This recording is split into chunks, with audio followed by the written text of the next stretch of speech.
Hey, what's going on, guys? I'm Sami, here for Consequences Sound. What's going on? We're hanging out at the oh-so-luxurious Waldorf Astoria, because that's how the King of the South rolls, apparently, man. You only hang out with the best, man. How you been, man? You obviously know who we're hanging out with, the King of the South. Trouble Man himself, one T.I. What's up, dude? What's going on? What's happening, man? Not much, man. What's going on with you? How you been? Oh, man, I'm cool, and I'm all about this Trouble Man. Heavy as the head, Yeah. December 18th. December 18th, is that that's what's coming up, man. You excited? You ready for it? Is this like, do you feel like this album is going to be like the I mean, I know you've been around for like 11, 12 years now, but like the big comeback, like is this going to put you back on the scene, do you feel, man? I mean, it'll be difficult to, sell the fact that I left. I mean, because I always had something in the marketplace to represent me, you know what I'm saying? And I just wanted to focus and dedicate myself to getting the fans the classic material I feel they deserve from me. And I'm very confident in the fact that that's what they're gonna go get on December the 18th.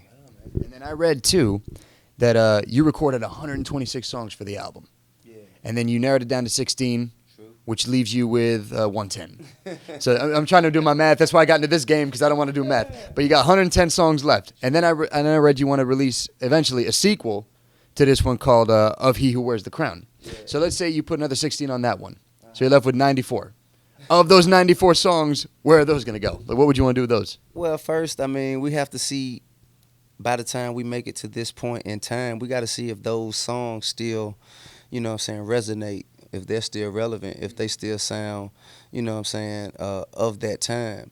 And if so, we going to find an appropriate method to distribute them. You know what I'm saying? We got movies to license. We got television shows to license. We have all kinds of other opportunities and endeavors to where they'll never go to waste. I was going to say, if you've got that much content sitting there, I mean, like, you never have to work again if you don't want to. As far as I'm concerned, you sitting there with like all this bank of songs, just put those out, whatever, man. Mixtape, like couple mixtapes, 2 new albums, good. I don't have to work for like the next 10 years. But like, I mean, but music is in me, right. So every day, every week, every opportunity I get to do music, I'm gonna continue to build a catalog. Of course, man. Of course. Yeah. And I know on this album too, you've got a lot of people collaborating with you. Mm-hmm. Andre 3000, Penick, Lil Wayne, A$AP Rocky, R. Kelly, tons of people. Yeah. But when a rapper asks people to collab with him on an album, do you expect them to outshine you when it comes to their verses? I mean, have you ever had to cut a collaboration because it wasn't strong enough? Like, you listened to it and you were just like, no. Yeah. Really? So, I mean, but that's what I'm asking. Like, I mean, when you get people into the studio with you to, when they start cutting their verses to be on your track, sure. I mean, do you want them to outshine you on the song?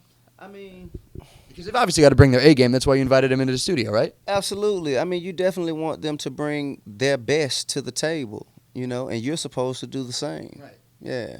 So, I mean, like, but have there ever been any collaborations in particular that, like, you listened to it and then you were just like, no, that one's not going to work? Yeah, of course. We're not gonna mention names. No, we're not. I tell you something interesting. A fact about my session with A$AP Rocky. He came to my house to record his verse for Wild Side.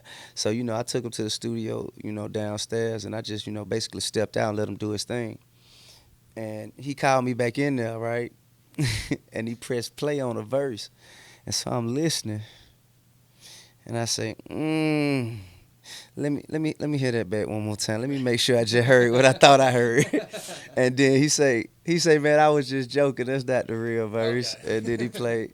So he got me. You know what I'm saying? I thought I was gonna have to be the bearer of bad news in that session, but he got one over on me that time. Right on, man. And then obviously when you collab with other people on their tracks, you obviously want to come into the studio and bring your A game as well, because you collaborated with Big Boy. Yeah, I come. You know what I'm saying? With all due respect, you know what I'm saying? From a professional standpoint, I come to upset people. Of course. On their records. Of course, man. That's what they pay me to do. Exactly. So yeah. You go there and do the job to the best of your ability. Absolutely. If I can't make them want to change their verse, I didn't do my job. Right on, man. So then I want to ask you though, because you got Andre 3000 on your album. But then you guessed it on Big Boy's album. Mm-hmm. So I want to know which one's a stronger verse. Andre on your album or you on Big Boy's album? I believe that's for the public to decide. I ain't in the, what I'm saying? I'm not in the business of critiquing. You know what I'm saying? Okay. I am the artist. So I provide the material that you critique. So I let the audience make that decision. Okay, man. Well, again, you got Trouble Man coming out on December 18th. That's I mean, everybody's obviously gonna be looking forward to a stocking stuffer for the holidays for sure. And don't you know how much I love to stuff stockings? Awesome, man. Well, listen, thank you so much for taking the time. All right. Much appreciated, dude. And yeah, best of luck to you guys. Go pick it up, Trouble Man, December 18. Number 18. Ti, Consequence of Sound. We'll see you guys later.